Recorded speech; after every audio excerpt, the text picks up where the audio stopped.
Bienvenidos y bienvenidas a Contraversus, este espacio que busca abordar la política de nuestro país desde muy diversos ángulos y romper también con esquemas que nos permitan a todos y a todas ver lo blanco y lo negro, pero también todos los matices cromáticos de nuestra vida pública.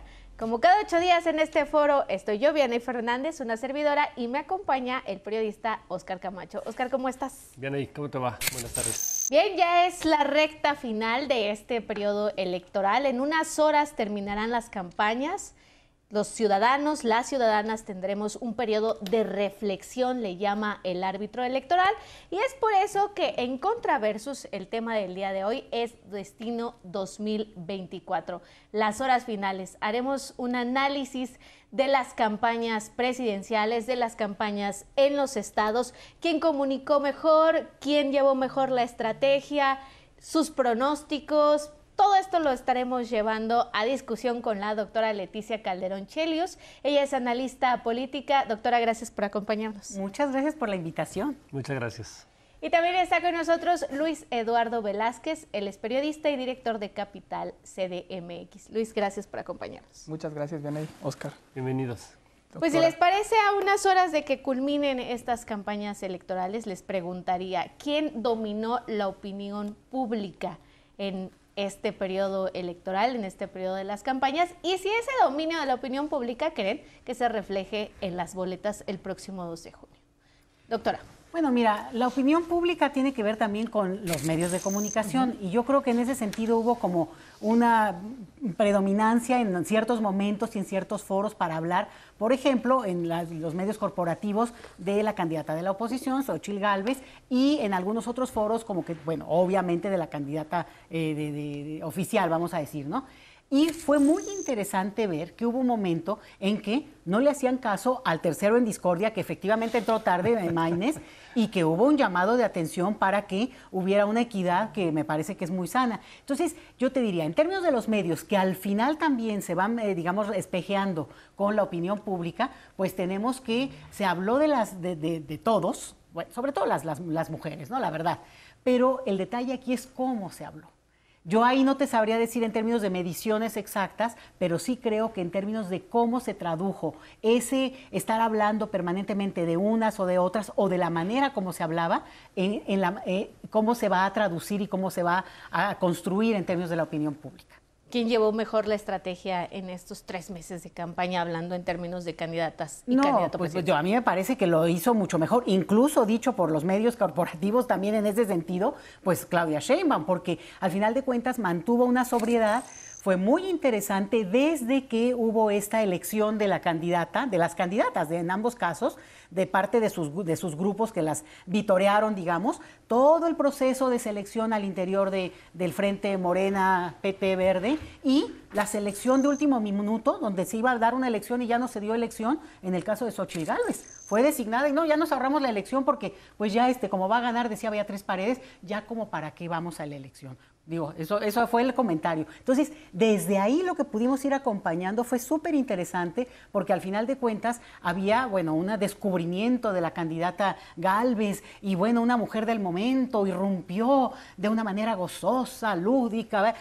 Y de repente fue cambiando esa narrativa a tener que irla reconstruyendo cada semana, porque cada semana había una pifia y por tanto pues había que irle reacomodando.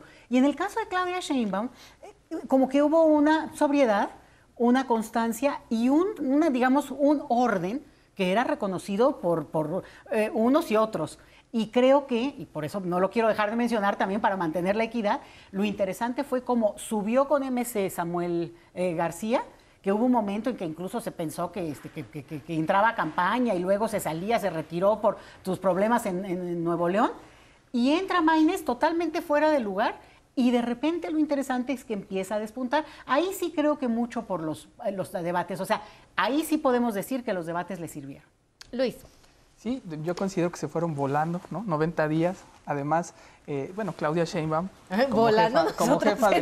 como jefa de gobierno, ya tiene mucha exposición en medios y hasta ese punto creo que fue equilibrado, ¿no? Xóchitl Gálvez, además, el frente opositor son más cercanos, ¿no?, a los medios tradicionales y ya tienen muchas pistas ahí abiertas. Y creo que ellos le apuestan mucho siempre al tema de lo que le llaman por aire, ¿no? Estar muy presentes en campañas en medios de comunicación.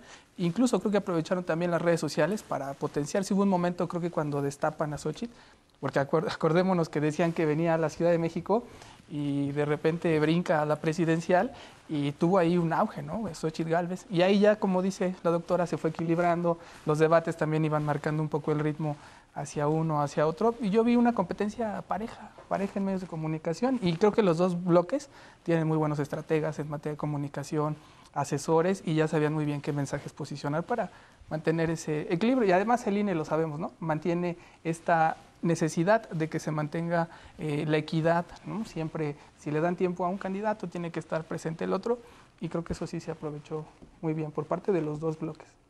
Dices, una cobertura pareja en medios de comunicación, pero en términos de las estrategias de las candidatas y el candidato, ¿cuál destacarías tú? Es decir, ¿quién se lleva? Si tú pudiéramos premiar la mejor campaña, ¿a quién se lo darías?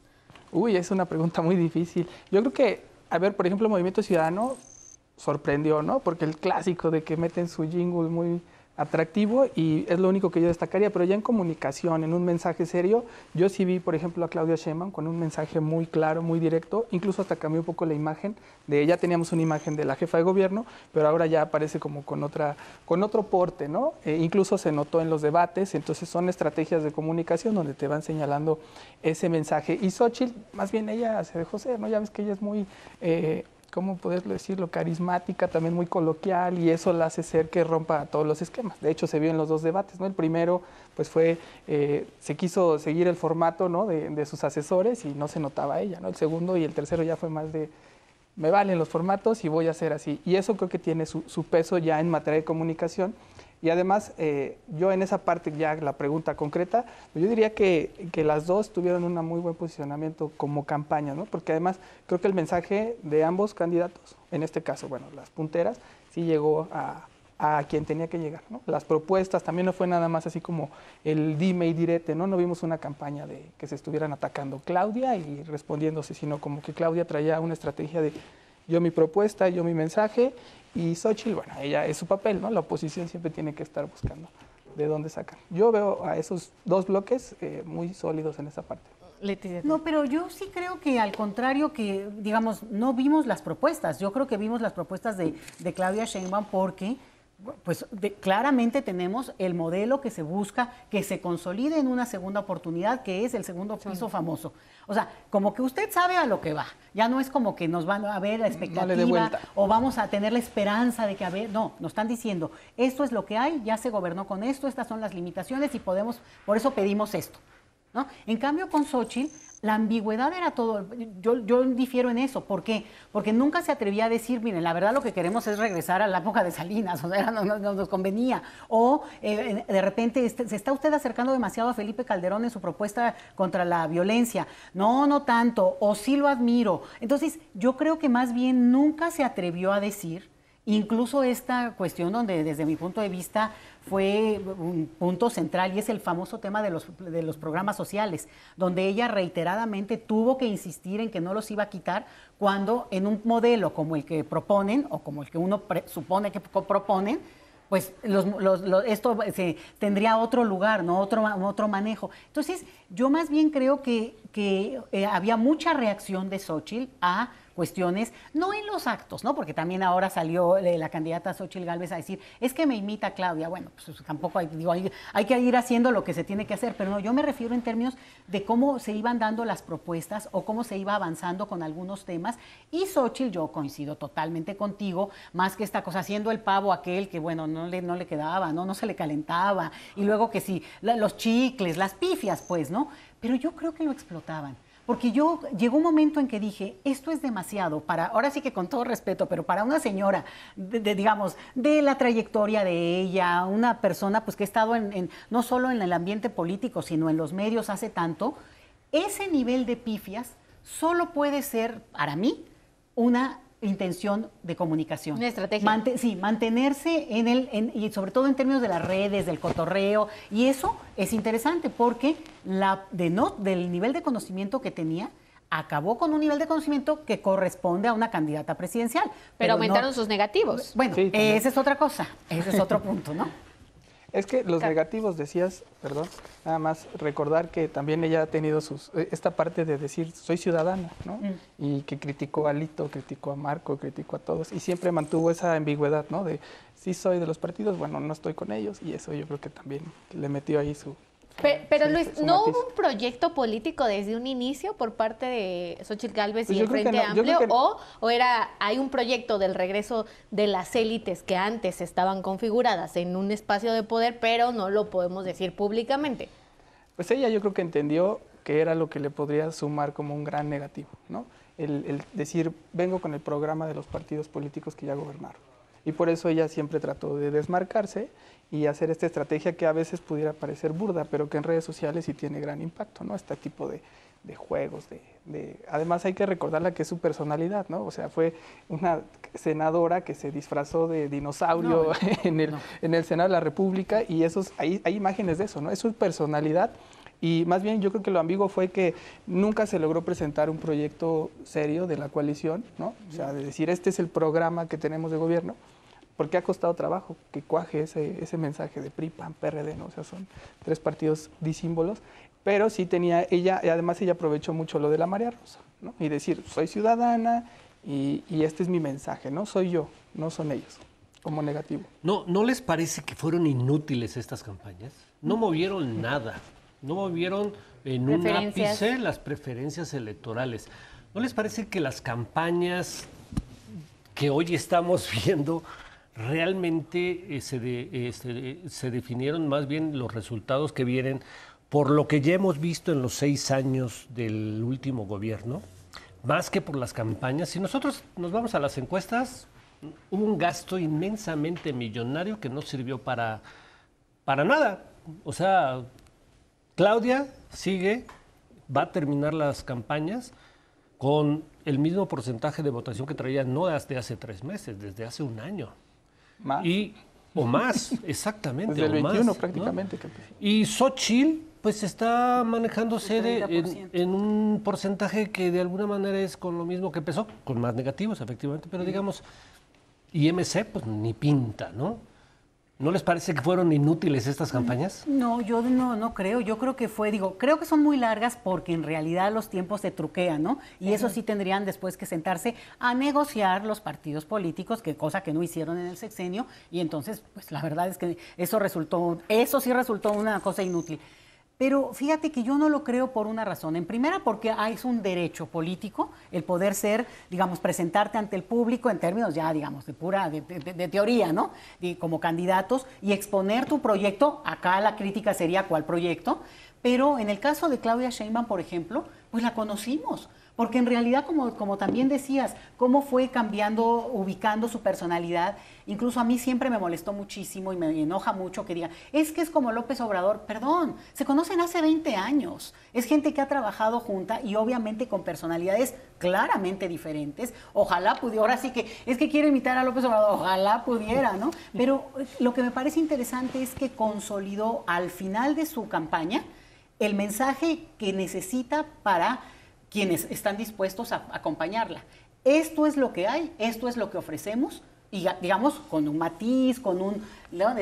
Y lo presentó. Un detalle que es muy importante es que ella hizo un recorrido, también Xóchitl, pero en términos de masas, impresionante. O sea, no hubo lugar a donde no veíamos diario, un lugar en el que estaba con una población a la que se le acercó. Pero, por ejemplo, doctora, ¿quién le va a dar el triunfo si es que se da a Claudia Sheinbaum? ¿Su campaña o los programas sociales? No, las dos cosas. Y las dos cosas y un proyecto.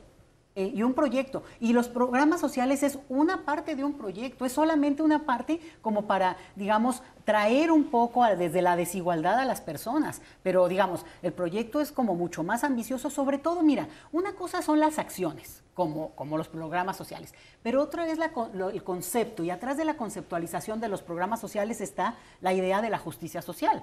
Entonces, podrían ser por esta vía de estos programas. Yo decía, bueno, ustedes se van a acordar, pero en su momento Ricardo Anaya propuso, digo, ahí está la trampa y ahí está la mentira, pero propuso la idea del ingreso universal básico.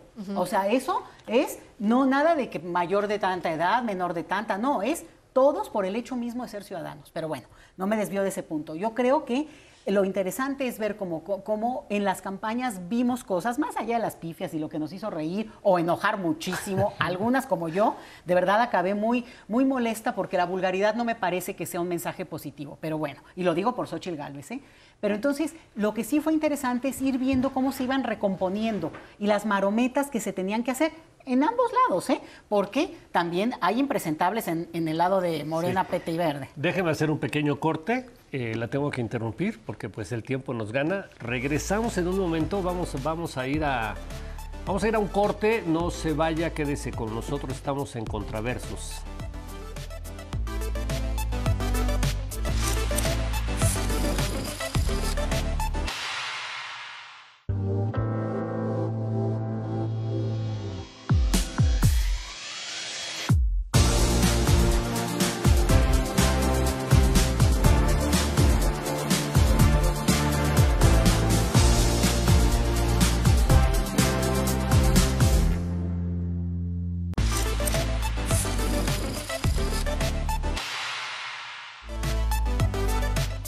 Regresamos a Contraversos y antes del corte quedamos con la participación de Luis pendiente. Luis.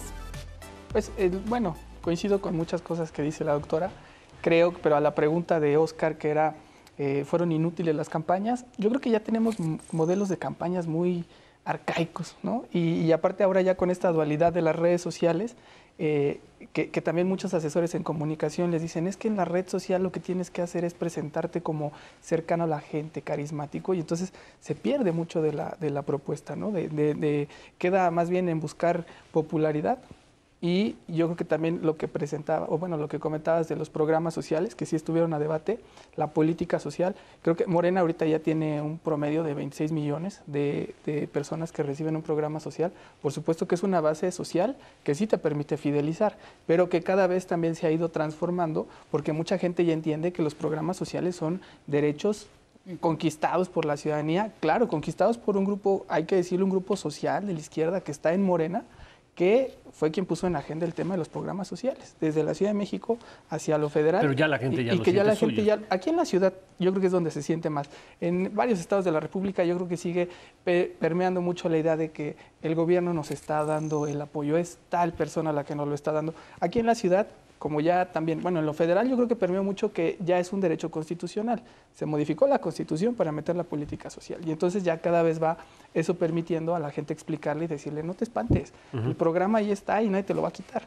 Llegue quien llegue. Y yo creo que eso es uno de los grandes logros de la Cuarta Transformación. Acabas de señalar algo, doctora, que me parece interesante, nomás que le voy a cambiar el nombre. Señalas que lo que en este momento ha consolidado un voto muy importante es el proyecto que ha seguido Morena en los últimos años. A ver, yo le quiero que nada más cambiar. Esta podría ser la cuarta ocasión en la que un mexicano gane la presidencia de la República, ahora sin estar su nombre en la boleta. Se llama Andrés Manuel López Obrador. ¿Es un triunfo, será un triunfo de Andrés Manuel López Obrador el que obtenga Morena y Claudia Sheinbaum o no? Yo creo que es un proyecto que logra avanzar a partir de tener cuadros de reemplazo, en este caso generacional, no digo más allá de la edad, las diferencias de edades, porque yo creo que la propuesta que hizo López Obrador desde el inicio y que la está cumpliendo, ¿no? Que es que él se retira y que no reelección, vamos, que es un principio así importantísimo para nuestra cultura política. Pues es muy interesante porque lo está explotando y seguramente nos lo anunció ya, lo explotará hasta el último minuto de su presidencia. Pero incluso en eso estamos viendo un cambio histórico. Es decir, el que se retira, anuncia que se retira, pero se mantiene ahora, digamos, con umbrales seguramente no solo de popularidad, sino de presencia y con capacidad de incidencia fuerte, cosa que en nuestra, digamos, por décadas ha sido ya un momento de un limbo de debilidad paulatina, del que se está yendo, se está retirando. Entonces, yo creo que sí estamos viendo como un modelo, un proyecto acompañado por muchos, pero centralmente este grupo, donde está efectivamente Claudia Sheinbaum, y no los otros posibles candidatos como hubiera sido Ebrard, Monreal, Adán Augusto, que eran los contrincantes, vamos, ¿no? El mismo Noroña, que aunque no estaba en Morena, pues es mucho más cercano. Y fue el que se acercó de inmediato y no dio... A eso me refería. ¿Podía haber ganado cualquiera de los candidatos? Fíjate que yo creo que no, y justamente en eso radica también la parte interesante. No solo porque sea mujer, que eso me parece ya en sí mismo, sino que ella sí representa a una generación que acompañó este proyecto desde el inicio, no como en la tradición, que no es que tampoco esté mal, de haber estado cambiando de partidos y moviéndose. Bueno, ha sido la política mexicana así. En el caso de Claudia Sheinbaum, no, participó, fue activista, fue funcionaria. En el momento en que ya no hubo lugar para ese proyecto, ella se retira a la vida académica y vuelve cuando es invitada nuevamente por quien tenía ese proyecto. Entonces, no estamos viendo justamente la ruptura de lo que era el patrón tradicional, que lo podrían haber cubierto los otros. Entonces, lo que creo que vamos a vislumbrar con mucha claridad son dos proyectos de cómo llevar a cabo, avanzar con este país. Y yo con el tema de lo social, ¿no? Los programas sociales. Bueno, es una partecita.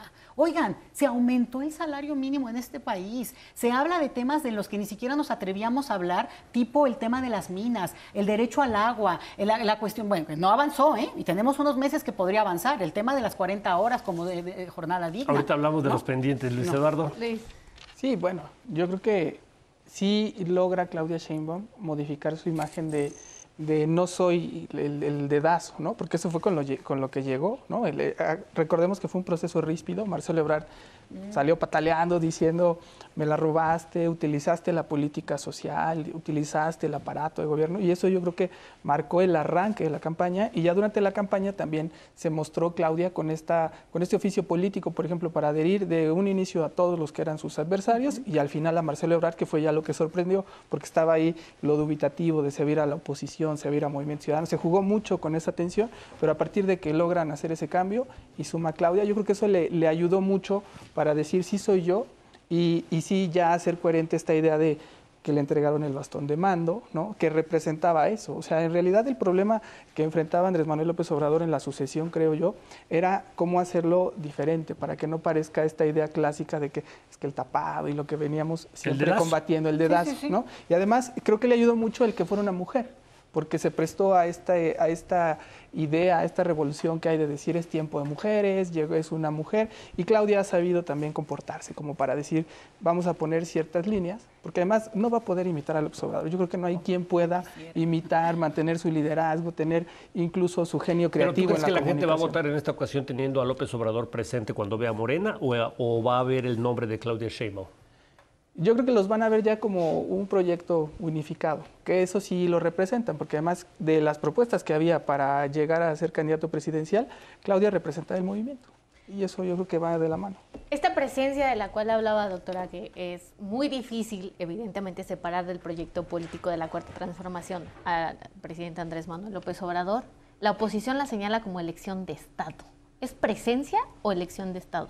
No, bueno, porque la oposición puede decir misa porque es su papel, ¿no? Digamos, puede querer atacar y descalificar. A mí lo que me parece que es incorrecto es un ataque, sobre todo cuando son mentira. En esto sería tratar de darle este rigor en el que, bueno, es el propio Estado donde toda la maquinaria del Estado. No, bueno, Morena tiene hoy por hoy una cantidad de gubernaturas y un aparato electoral que se tiene que comportar como tal, es decir, como maquinaria electoral que es cualquier partido político. Digo, o sea, quien crea, y sobre todo en este manejo que tú mencionabas, ¿no? De Xóchitl ciudadana y haciéndose la ciudadana, bueno, al final de cuentas lo que tenemos, y ya lo saben ustedes, menos del 50% de las casillas a nivel nacional están cubiertas por este movimiento de Xóchitl, de ciudadanos, que según ella le dieron 1 millón de firmas, pero a la hora de la hora no aparecen, porque no se abraza de los partidos. En cambio, una maquinaria político-electoral Y eso es el sistema democrático en la forma como lo tenemos en la actualidad en todo el mundo,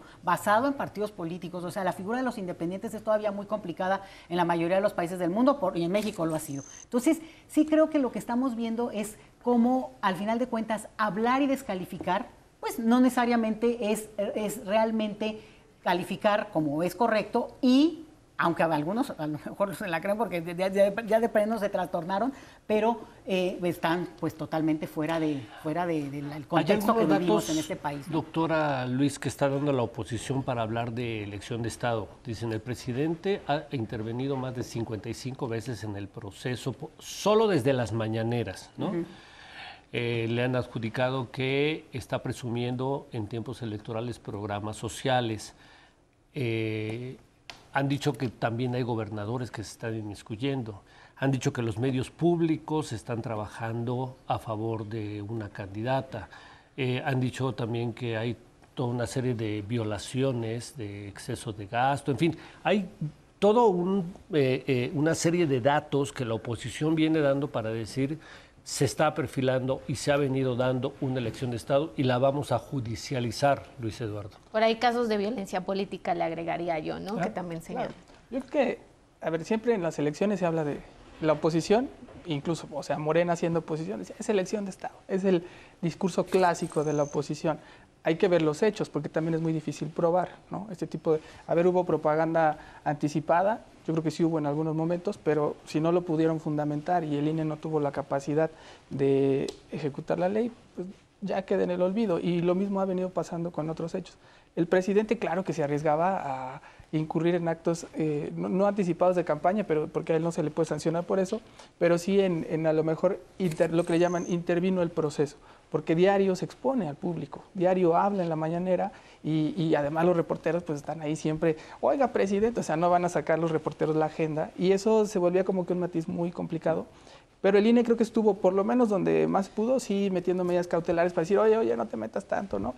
Y el presidente creo que cuesta mucho trabajo el no meterse, ¿no? Cuando tienes abierto el micrófono, y o sea, el tema de los últimos 90 días han sido la elección, de cómo hablar, o incluso los hechos se van politizando. Entonces, pero si queda en eso, yo ya para decir si hubo una elección de Estado, pues tendríamos que ver que la Secretaría del Bienestar estaba volcada en eso y yo he visto a la Secretaría del Bienestar trabajando en Guerrero, que en el Tren Maya, en lo que ha tenido que trabajar y no hemos visto estas imágenes de que sí andan ahí los chalecos ya operando. No sabemos qué pueda pasar ya el día de la elección, pero por lo menos yo creo que hasta ahora sí se ha cuidado mucho el separar. Esta es la política social, que digamos es el instrumento más fuerte con el que podría haber una elección de Estado, ¿no? O sea, el presupuesto. El presupuesto. Y lo demás, pues vemos que la clásica política, ¿no? Los gobernadores han incidido, pero pues también Morena tiene mayoría de gobernadores, ¿no? Entonces, sí se presta para lo narrativo, pero es difícil comprobarlo. No, yo iba a decir que además, mira, si la mañanera hubiera sido estos últimos 3 meses, ¿no? La misma, digamos, oposición se dedicó durante varios años, porque bueno, además de que aguante el del presidente, a descalificar la mañanera, diciendo que era un ejercicio inútil, que quién no lo veía nadie, que como para qué le hacían caso, que ya quiten la mañanera porque no la ve nadie, porque además ni siquiera sale en cadena nacional, sale por aquí, luego hay resúmenes o lo que sea, fue adquiriendo una mayor presencia y eso a punta de constancia del presidente. Ahora sí que tempranito y durante 6 años, impresionante. Pero, y los fines de semana luego yéndose a obras. Pero entonces yo creo que ahí es donde los argumentos se pueden decir, bueno, tú me viste qué proporción de participación o de opinión tuve respecto a todo el tiempo que la mañanera existió, en ese sentido de que si se trata de entrar a los detalles, pues, insisto, la propia oposición descalificó de una manera así grosera incluso el ejercicio pues de comunicación directa que él decidió el presidente tener con la ciudadanía. Me gustaría cerrar esta primera ronda del análisis de las campañas en una frase, el principal acierto y el principal error de cada candidata y candidato. Doctora. Rigor y sobriedad de Claudia Sheinbaum, vulgaridad y falta de proyecto de Xóchitl Gálvez. Maínez, un buen pronóstico. ¿Y el principal error de la campaña de Claudia Sheinbaum? Tal vez mucha sobriedad, también le podría agregar, digamos, esta parte donde su proyección también puede digamos, flexibilizarse una vez que ya pase este momento en el que tiene que cuidar mucho las formas. ¿De Maynes algo positivo?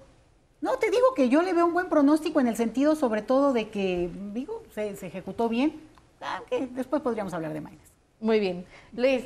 Yo creo que Claudia tuvo el acierto, lo comentábamos hace un momento, de definirse, ¿no? Decir, soy Claudia y este es también la continuación de lo que ya es la cuarta transformación. ¿Error? Eso es un acierto. En error, pues yo creo que los errores típicos de las campañas, ¿no? De que a veces falta esta preparación, pondría incluso esa parte que dice de un poco más de mostrarte cercano a la gente, ¿no? De también romper un poco esta sobriedad para mostrarte cuando eso, si lo hizo a lo mejor como muy errático a veces, ¿no? Lo del cafecito, el tocar la guitarra, eso yo creo que a veces es errático, si no es muy auténtico. Y en el caso de Xóchitl, creo que su gran acierto fue conectar con esta marea rosa, ¿no? Y decir, o sea, al final esto que logra de que ella en el Zócalo y que la presenten, ¿no?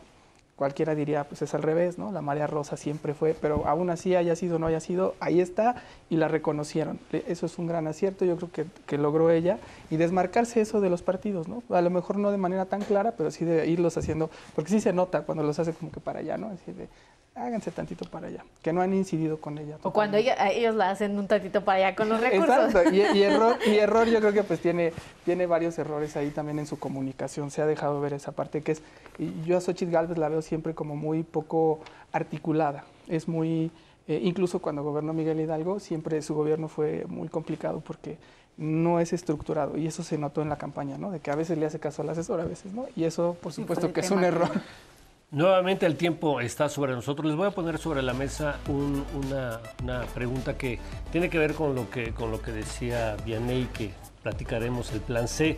¿Qué tan lesionado queda Morena en el país a la luz de la incorporación de muchísimas candidatas que nunca habían estado con Morena y que dieron origen incluso a que Claudia dijera es que nunca ganan una encuesta? Ahorita platicamos, vamos a un corte y regrese usted también aquí con nosotros. No se vaya, aquí estamos.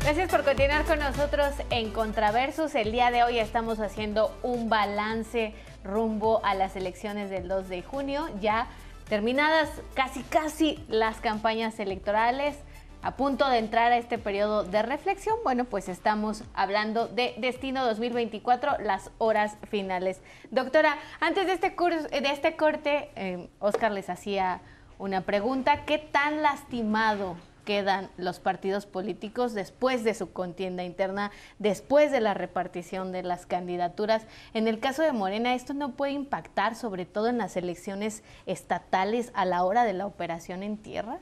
Todo va a tener que ver con ganar y el margen de triunfo, porque si hay de dónde repartir, no solamente quienes son los representantes populares que llegaran a los cargos, sino de ahí, pues todo lo, digamos, la fuente que tiene que ver con las posibilidades de incorporarse al proyecto político por la vía de la administración pública.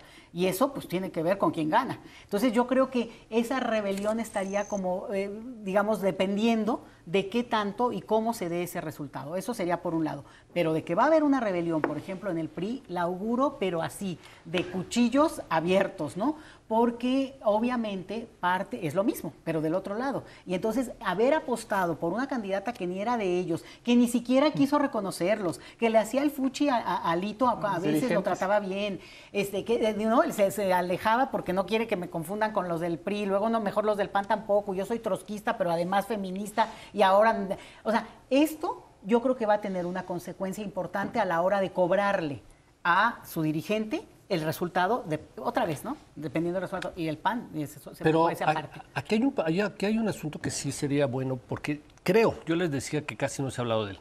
A ver, en aras de lograr el plan C, que es lograr las 2/3 partes en las cámaras del Congreso, senadores y diputados, se ha venido acusando a la dirigencia de Morena de no importarle los principios, la tradición, el trabajo de muchos militantes que vienen desde hace muchos años para privilegiar la candidatura de personajes que sí les pueden dar eventualmente votos, aunque hayan trabajado como en Puebla el candidato Armenta, que fue secretario particular del Gober Precioso, aunque se trate de la hija de Ricardo Monreal, que no tiene absolutamente nada de historia política ni de trabajo y va como delegada en la Cuauhtémoc.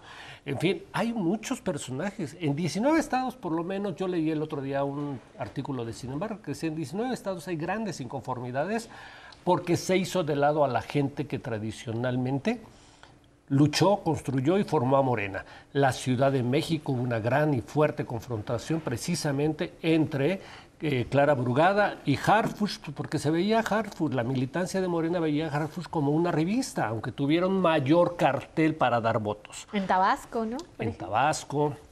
En fin, privilegió Morena la consecución de votos para el plan C, y eso podría dejar una gran inconformidad o no. ¿Cómo lo ves, Luis? Yo lo veo complejo. De entrada, decir, si hay un enojo de la base de Morena, porque hay quienes lo ven como que el PRI, que Morena se transformó en el nuevo PRI, ¿no? Hoy está la suma de Alejandra del Moral, ¿no? Que era así algo como muy antagónico, ¿no? El priismo ahí, Atlacomulco, y está ya en Morena. Eso yo creo que genera un enojo en la base. Pero Morena también sabe que eso es un capital político que vale la pena explotar en aras del plan C, porque el plan C es lo que le importa más al presidente, ¿no? Él dice, ya podemos ganar la presidencia, pero él ya vivió y ya sabe lo importante que es tener un Congreso que te pueda aprobar tu proyecto político. De lo contrario, está sujeto a este chantajeo. Y aparte, la otra parte es que sí yo veo, es algo muy curioso, que yo veo una crisis política, una crisis de los partidos políticos que ya han caducado, no tienen militancia. Incluso a Morena le ha costado definirse como partido político al nacer como movimiento. Pero por el otro lado, ya en el reparto de los espacios de poder, lo que vemos es que estamos en una partidocracia. No tuvimos procesos internos auténticos para definir candidaturas, y eso le abre la puerta a todas estas trampas que vimos, donde se colocaban al que venía de otra fuerza política y se dejaba de lado a la base. Yo creo que eso es lo más complejo para este proceso electoral que nos queda como lección, y eso sí se puede traducir, y ya lo vemos en los 9 estados. Vemos, por ejemplo, que hay un empate, o no podríamos quizá decir un empate técnico, es difícil predecirlo, pero sí contiendas cerradas, por lo menos Ciudad de México, Puebla, Yucatán y Veracruz. Y por ejemplo en Yucatán, ¿no? Donde sumaron un priista se bajó, pero que es José Carlos Marín, ¿no? Que también estaba ahí llegando del PRI, y empiezas a ver ese tipo de señales que sí te dejan ver. Por un lado suma en lo político, pero resta en la militancia y en el movimiento tan importante que es Morena, como movimiento, no como partido político. Ahora, esas son, digamos, las heridas al interior del partido, pero hacia afuera, ¿esto impactará en la ciudadanía? Hablemos del voto cruzado. ¿Ustedes ven la posibilidad en ciertos estados, por ejemplo, de que la ciudadanía sí vote por, en el caso de las preferencias electorales, no lo dicen, ¿no? Más del 56% en las más, digamos, cautas, y en algunas ya la marcan como el 66% a favor de Claudia Sheinbaum, pero en los estados, por ejemplo, ahí ya ese nivel de preferencia electoral es diferenciado. ¿Creen que justamente la elección de estos perfiles polémicos, cuestionados, que vienen de otros partidos políticos, impacten el voto ciudadano, doctora? Híjole, yo creo que dependería mucho la región de la que hablemos, incluso la elección local de la que pudiéramos hablar, porque yo sí creo que estos impresentables, como tú señalas, también se perciben como oportunistas, ¿no? Entonces, como que más bien el costo va sobre ellos, pero no necesariamente sobre, digamos, todo el proceso del mismo partido. Estoy pensando ahorita en Morena sobre todo.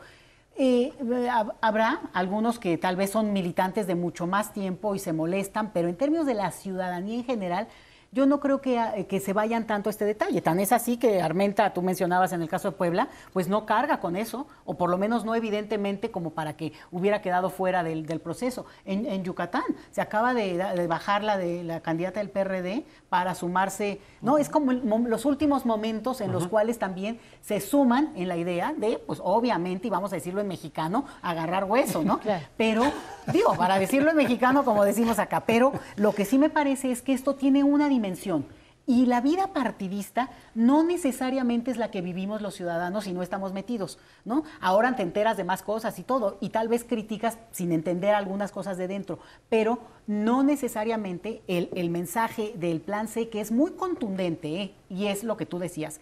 Hay cosas que, como decía Correa, el expresidente de Ecuador, ganar la presidencia no es ganar el poder. Y creo que eso fue el aprendizaje y el mensaje que se nos manda. Y nos quedó claro porque hubo una amnistía, creo que le llamaban en el Congreso, hubo estos mensajes. Yo recuerdo mucho esta priista Paloma Sánchez, me parece que es, burlándose de la ciudadanía, y creo que ella va en un número muy, muy lejano a poder ganar la senaduría, porque el costo también de esas figuras de repente habría que ver si no es superior a el de estos chapulines oportunistas, que vaya que los hay y vaya que lo son, pero te digo, yo creo que es más cierto perfil de ciudadanos que andamos ahí en el mitote tratando de enterarnos de todo, que el que se pueda traducir en la opinión más amplia, sobre todo porque no hay este nivel de análisis en el día a día de los medios ni públicos, como ahora ya lo estamos haciendo, ni corporativos, es como más general. Se habla de las candidatas, de qué hizo una, la otra, pero pocas veces se habla a cierto detalle, ¿no? Luis.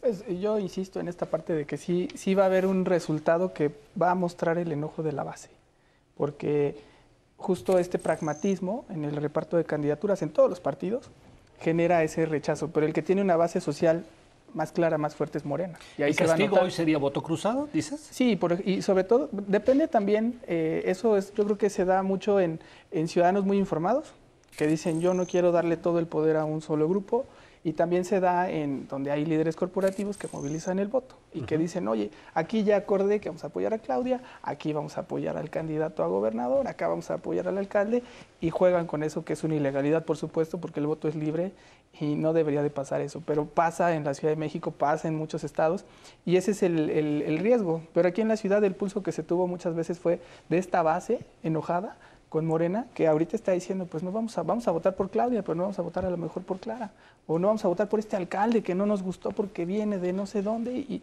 ese fenómeno sí se va a dar, y yo creo que eso ya vuelve muy de pronóstico reservado el resultado del 2 de junio. ¿En qué entidades sí ves este voto cruzado, aparte de la Ciudad de México? Yo lo veo, por ejemplo, en Veracruz, Puebla, Yucatán, y es importante Veracruz, por ejemplo, que es el tercer padrón más importante, ¿no? Entonces yo creo que el Estado de México puede tener también sobre todo las zonas donde están más informados la ciudadanía, ahí yo creo que puede darse ese fenómeno. Y bueno, donde tiene peso también Movimiento Ciudadano, ¿no?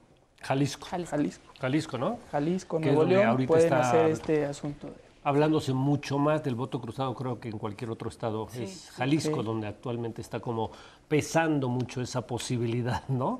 De que la gente vote por Claudia para la presidencial y por Lemus, que es de Movimiento Ciudadano, para la gubernatura. Pero aún así la gubernatura en Jalisco está muy competida, ¿no? Digo, son los resultados más recientes, sí, ¿no? y de acuerdo con la encuesta de Reforma, para el Congreso sí sería Morena, lo cual ahí también es... Nada más, sin que se nos olvide Congreso local.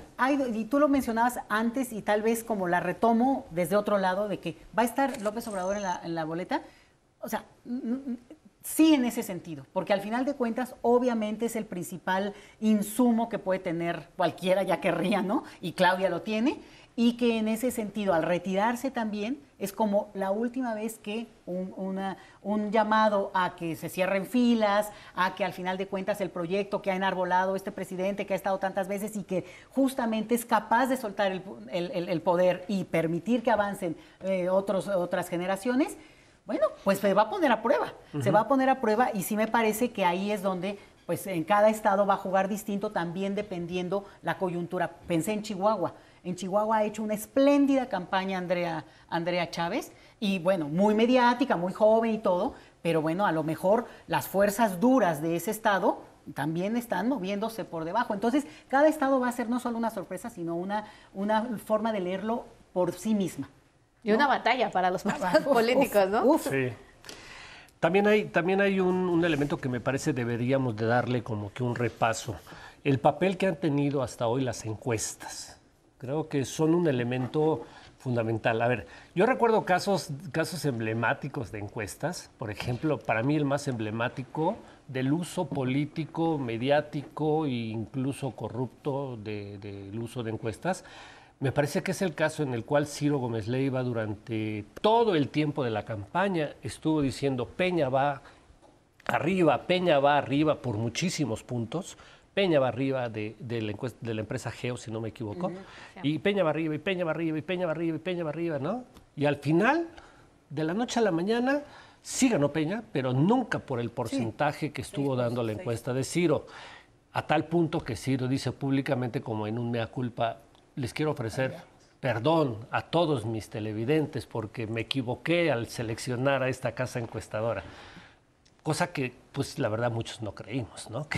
Que se haya equivocado en seleccionar, sino que se usó políticamente.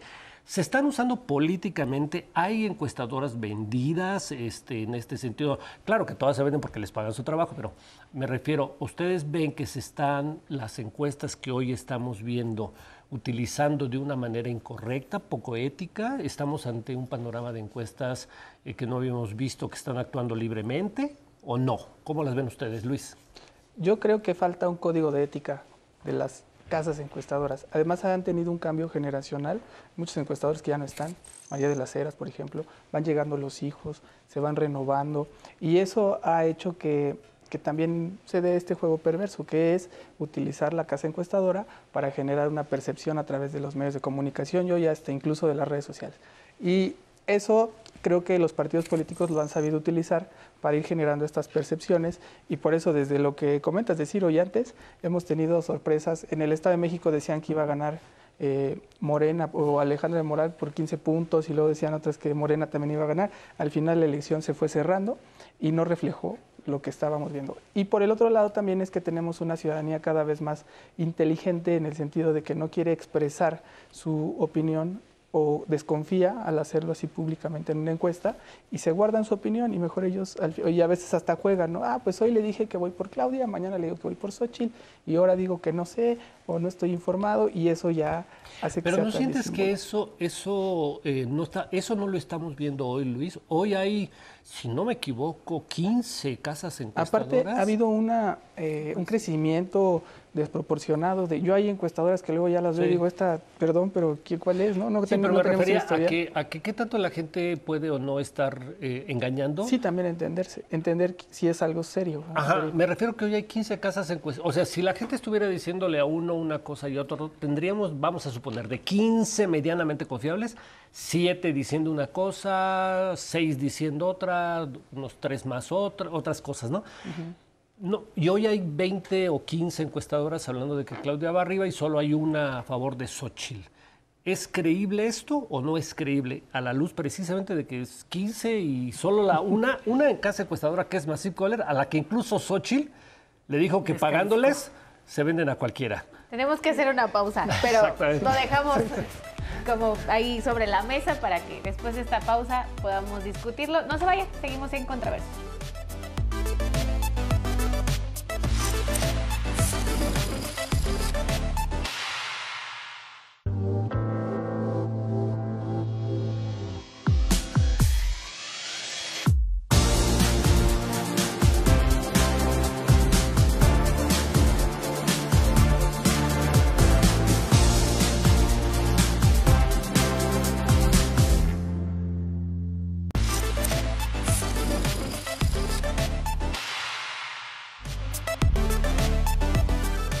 Continuamos en Contraversus. Antes del corte se les planteaba a nuestros colegas el cuestionamiento acerca de las encuestas.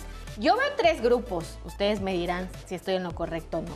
Por un lado, las casas encuestadoras más o menos serias a partir de la metodología que ocupan, que ponen a Claudia Sheinbaum a la delantera con de 20 puntos para arriba. El segundo grupo, digámoslo así, las casas encuestadoras, igualmente más o menos serias, de acuerdo a su metodología, que la ponen de 15 puntos para abajo. Y un tercer grupo de solo 2 encuestas, si no mal recuerdo, México Elige y Massive Caller, que son las únicas que indican un empate técnico. ¿A quién creerle? Es decir, en esta guerra de encuestas, lo que decía Oscar y planteaba, no estamos viendo todavía este ejercicio viejo y arcaico del cuchareo. Luis, terminabas. Yo creo que ya también son un gremio, ¿no? Hay que decirlo, unificado, que se ponen de acuerdo hasta para, pues tú juega aquí, tú juega allá, se han definido. Sí tienen, por eso es importante el código de ética, porque podría tener en casa encuestadora una ideología y en ese sentido hacer más bien propaganda, no necesariamente, porque a ver, los políticos tienen sus encuestas a las que sí les creen, ¿no? A las que dicen, caray, así voy, ¿no? Otras las utilizan para decir, oye, no me conoce nadie, empieza a hablarle a todo el mundo para decirle, oye, ¿ya conoce usted a fulano de tal? Y ese tiene una función. La otra es la percepción de lo que se difunde a través de medios de comunicación y ya la real que les dicen, así estamos, ¿no? Y para que vean dónde tienen sus oportunidades. Y han sabido ellos también hacer su trabajo. Yo nada más diría que se juegan siempre su prestigio, pero va a llegar un momento en el que ya les cueste socialmente, sobre todo ahora que hay más redes sociales y más de un reclamo más abierto de la ciudadanía, ya, porque ya tienen sus propios canales. Si eres una encuestadora y dijiste que venías con 15 y se cierra, pues van a decir, en ti no vuelvo a creer, ¿no? Y eso ya va cambiando la percepción hacia el propio gremio. Yo creo que les conviene ser lo más certeros posibles, pero también es complicado, porque también los grupos, los que te contratan, a veces te van a decir, oye, no lo digas, ¿no? Mejor aguántate. Eso es muy complicado, el papel que también ellos juegan. Falta regularlas, ¿no? Falta regularlas. Doctora, ¿veremos a muchos escudándose en el voto oculto el 3 de junio? Sí, claro. Mira, yo creo que es muy interesante porque las encuestas finalmente son este ejercicio de un día, del momento, y puede haber un montón de cosas alrededor, cuestiones como lo que ocurrió en Nuevo León, pues cambian de repente el juego político, modifican cosas y entonces cada lectura que se puede dar puede cambiar. Los mismos debates han tenido su impacto, decía yo, de conocimiento de Maynes, que no sería nadie sin los debates, ¿no? En términos de opinión pública, de conocimiento. Entonces, sí creo que tienen un papel muy importante y se juega con ellas políticamente, porque el mensaje también permanente de vamos muy arriba, ya ganamos, esto es un trámite, ¿no? Tiene que ver también con la contraparte de la movilización que se haga hacia el día de la elección. Y ahí es donde la organización, las maquinarias políticas tienen un papel fundamental. En el otro caso es también cómo estas encuestas se utilizan en el golpeteo entre los propios medios, porque eso no se nos puede olvidar. Algo que hemos visto, digo, no es que solo ocurre en México, ocurre en todas partes, pero es estas mesas políticas como también tienen una presencia y también son en un sentido un actor político, porque de repente vemos mesas cargadamente hacia una perspectiva, ¿no? Bueno, tú de repente dices, bueno, solo existe Xóchitl, ¿no? Para ese tipo de mesas. Y tal vez del otro lado hay una percepción de coincidencia respecto a lo favorable que puede ser la candidata Sheinbaum, ¿no? Entonces, yo creo que una de las cosas es también cómo juegan con el otro ingrediente, que este es el que vino a darle el cambio total, las redes sociales. Porque hoy por hoy esas mesas, esas encuestas, ¿no? También las presentan las redes sociales, los programas que vemos con redes sociales, que de repente tienen mucho más credibilidad que muchos medios de comunicación de toda la vida. Y por tanto, su palabra es más creíble y que genera una opinión pública que también a su vez se transmite como, digamos, no solamente ánimo, sino también puede ser, pues bueno, que ponga a la gente contra la pared. Entonces, yo creo que el gran examen que vamos a ver, no solamente de quién gana, con cuánta diferencia, es el día después, con quién va a salir a dar la cara, porque un Ciro Gómez Leiva, como tú lo mencionaste, diciendo, oigan, perdón, pues es que sí, todos estos meses estuve diciendo que esto ya no, ya sería imperdonable. O sea, yo no creo que sobreviva, y si sobrevive hablaría muy mal de nuestra sociedad política, vamos, un encuestador o un medio de comunicación que haya sostenido a una encuestadora como su voz cantante y que tenga, no el resultado idéntico, ojo. Sí, no, claro, dijo 90 y nada más fueron 15, no, algo espérate, aproximado. Sí, exacto, sí, alguna cosa, sí, eso también, Entonces sí, eso vamos a ver un escenario muy interesante, también un reacomodo en los medios de comunicación, que yo creo que esa es la revolución que viene. Ganadores y perdedores. Quiero adelantarme un poco al cierre. Díganme, son las 6 con 1 minuto del próximo domingo, ya cerraron las casillas y ustedes tienen que hacer ya sobre la mesa el balance. 5 ganadores y 5 perdedores de esta contienda, de todo tipo, económicos, políticos, de todo tipo. ¿Quiénes serían tus 5 ganadores y 5 perdedores, Luis? Uy. El primer ganador, la ciudadanía, si hay una elección limpia. Okay. ¿no? Eso, porque además hay zozobra en el país, ¿no? De zonas, focos rojos, riesgos. Si hay una elección limpia, está ganando la ciudadanía, la democracia. El INE incluso, ¿no? De poder decir una vez más, a pesar de que ha estado en línea de debate, decir, ahí está la elección limpia, no hubo fraude, no hubo nada, ¿no? Okay. Yo creo que también en los poderes fácticos, que los que ya están jugando en un sentido y pierda su candidato, van a ser otros derrotados, que además hay lugares donde creo que ya tienen más claridad, pero hay lugares donde están con mucha zozobra, ¿no? De qué va a pasar. O sea, pero pongámosle el nombre. Cuando dices perdedores, poderes fácticos, estás hablando de Claudio X González, de sí, los que han estado abiertamente Salinas Pliego, ¿no? Los que han estado abiertamente ya con una campaña a favor o en contra de un candidato. Okay. ¿no? Vemos quienes están del lado de la 4T y vemos quienes están del otro lado. En los medios de comunicación también se están jugando esa suerte, muchos medios que ahorita han apostado totalmente por un candidato y que incluso le han cerrado. De hecho, si vemos o empezamos a revisar la prensa, ahorita ya empieza a saltar en algunos lados cómo empiezan a abrirle la puerta más a X candidato que antes no lo veían como que serio, ¿no? Esos también van a tener ahí un saldo. Y pues no sé, yo creo que también el mucho líder de los grupos sindicales que empiezan siempre, los que tienen ese voto corporativo, que lo han ofrecido ya a una u otra candidata, van a ser de los grandes derrotados, sobre todo si cambia el resultado, ¿no? Porque ahorita creo que las encuestas han pintado ya un panorama de va a ganar Claudia y ahí quienes se han orientado mucho en ese sentido, pues si les falla algo, pues puede haber ahí un gran derrotado.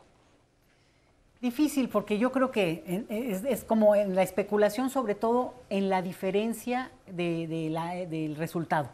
Porque yo creo que ahí te va a hablar de movilización, de participación, de entusiasmo, de vencer cualquier obstáculo que pueda haber ese día de la elección por múltiples cosas que siempre ocurren. Hasta el calor y la lluvia, bueno, ¿no? El calor que hace que tú dices, bueno, voy en la mañana. Las nevadas, ¿no? Ya graniza. Pero yo los quiero comprometer, díganme 5 nombres, pongámosle nombre y apellido a ganadores y perdedores de esta contienda. ¿Se vale o qué? Sí, claro. Bueno, yo creo que va a ganar Claudia Sheinbaum. ¿Ganadora? Que va a ser, sí, dame 5 ganadores, Claudia, ya lo acabas de decir. Pues obviamente Clara Brugada va a ganar. Okay. Mi alcaldía Leti Varela. Ajá. ¿No? Bueno.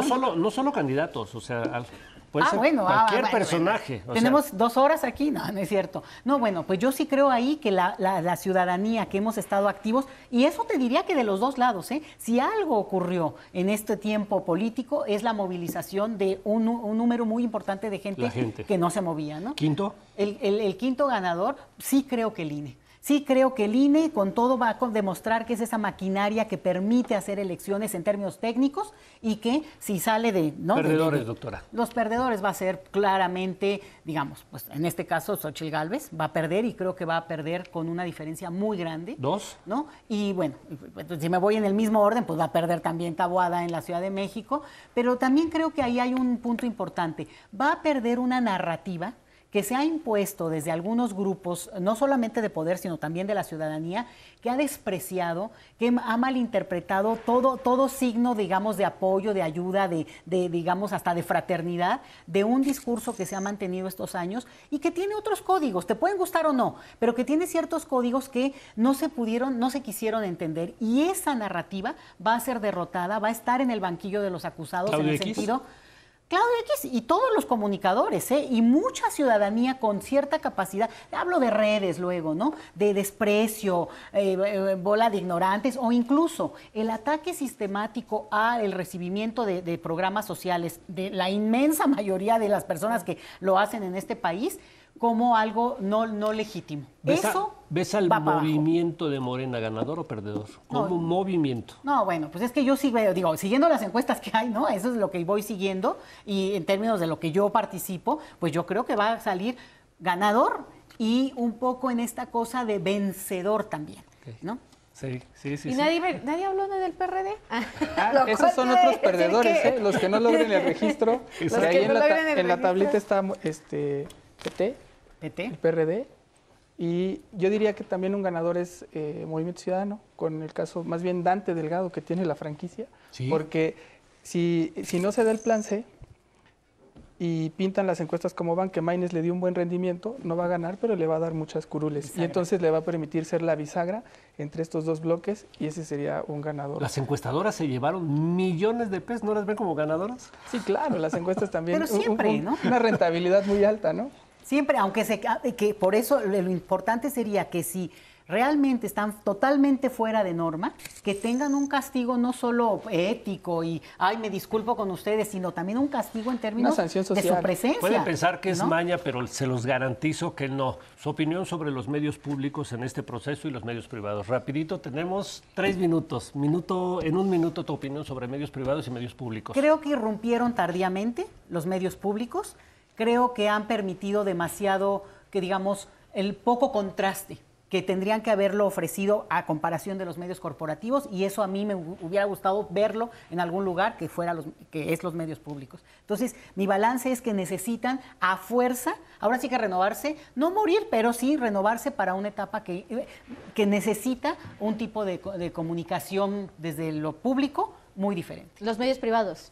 Los medios privados yo creo que hicieron un papel digamos, lamentable. Creo que con la pandemia fue una lección tremenda en términos de un mensaje tergiversado, abusivo, mentiroso, y que ojalá tengan un costo político. Porque realmente a mí como ciudadana, y creo que eso es parte del éxito al mismo tiempo de las redes sociales, que se volvieron increíbles, no creíbles, su credibilidad a los suelos. Haremos un programa especial, pero mientras tanto, Luis. Yo creo que los medios de comunicación también están en una crisis, la industria de los medios tradicionales, por todo el cambio tecnológico y ahora hasta lo político y lo social.